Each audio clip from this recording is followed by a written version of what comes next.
কথায় আছে শাক দিয়ে মাছ ঢাকা। তবে আজকে শাক দিয়ে মাছ ঢাকবো না, বরং রান্না করব। শীতের শুরুতে এমন তাজা পালং শাক দিয়ে মাছের পাতলা ঝোল হলে কেমন হয় বলুন তো? কি ভাবছেন, রেসিপি তো এখনই বলে দিচ্ছি।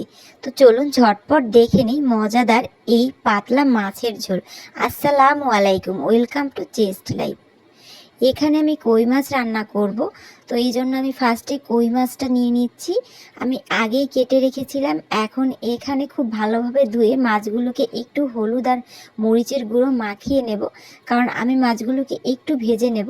আপনারা চাইলে কিন্তু যে কোনো মাছ দিয়েই এই রেসিপিটা করতে পারেন। তো সামান্য তেল দিয়ে আমি সসপ্যানে মাছগুলোকে খুব সুন্দরভাবে ভেজে নিচ্ছি।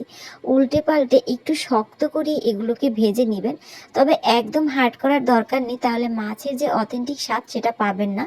দেখতেই পাচ্ছেন আমার মাছ ভাজা হয়ে গিয়েছে, ভিতরটা নরম আর উপরটা একটু শক্ত করে আমি ভেজেছি। তো এরপর আমি এখানে কড়াই দিয়ে দেব। আমি মাটির হাঁড়িতেই রান্না করব। তার আগে আমি এখানে একটু আলুটাও ভেজে নিচ্ছি, যেহেতু আমি এখানে আলু ব্যবহার করব। আলুটা একটু কড়া করে ভেজে নিলে স্বাদটা ভালো হয়। তো আমি কড়াইতে ফার্স্টেই তেল দিয়ে দিচ্ছি, আর তেল গরম হলে আমি এখানে রসুন আর পেঁয়াজ কুচি করে রেখেছিলাম সেটা দিয়ে দিচ্ছি। আপনারা চাইলে রসুন আর পেঁয়াজ বাটাও দিতে পারেন, আমি সামান্য বাটা পেঁয়াজও দেব। তবে রসুনটাকে আমি একটু কুচি করে দেই, যেহেতু এটা শাক আছে তাই আমি একটু রসুনটাকে কাঁচা কাঁচা রাখার চেষ্টা করব। এরপর আমি এখানে দিয়ে দিচ্ছি গুঁড়ো মশলাগুলো, যেমন মরিচের গুঁড়ো, হলুদের গুঁড়ো, আর দেব সামান্য একটুখানি ধনিয়ার গুঁড়ো। আমি কিন্তু এখানে কোনো জিরা ব্যবহার করব না, কারণ শাকে যদি জিরা ব্যবহার করেন শাকের কিন্তু স্বাদটা নষ্ট হয়ে যায়। তো এরপর আমি লবণ দিয়ে দিচ্ছি পরিমাণ মতো, দিয়ে খুব সুন্দরভাবে এটাকে কষাবো। এটাকে কিন্তু কষানোর উপর অনেকটাই রান্নার স্বাদ নির্ভর করে।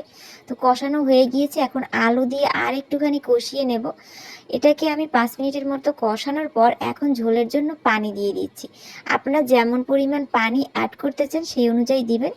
এরপর আমি পালং শাকটাকে একদম সুন্দরভাবে কেটে নিয়েছিলাম, পরিষ্কার করে ধুয়েও নিয়েছি, এটা দিয়ে দিচ্ছি, ঢাকনা দিয়ে ঢেকে দিচ্ছি। এটা কিন্তু অলমোস্ট সিদ্ধ হয়ে গিয়েছে, আলুটাও একদমই সিদ্ধ হয়ে গিয়েছে 90%-এর মতো। এখন আমি দিয়ে দেবো মাছটাকে দিয়ে আমি বেশি সময় রাখবো না, জাস্ট এটাকে একটুখানি ফুটিয়ে নেব।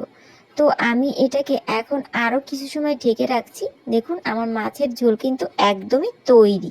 ব্যাস, আর কি, এরপর গরম গরম ভাত দিয়ে এই মজাদার রেসিপিটি ট্রাই করুন। আজকের রেসিপি আপনাদের কেমন লাগলো অবশ্যই কমেন্ট বক্সে জানাবেন।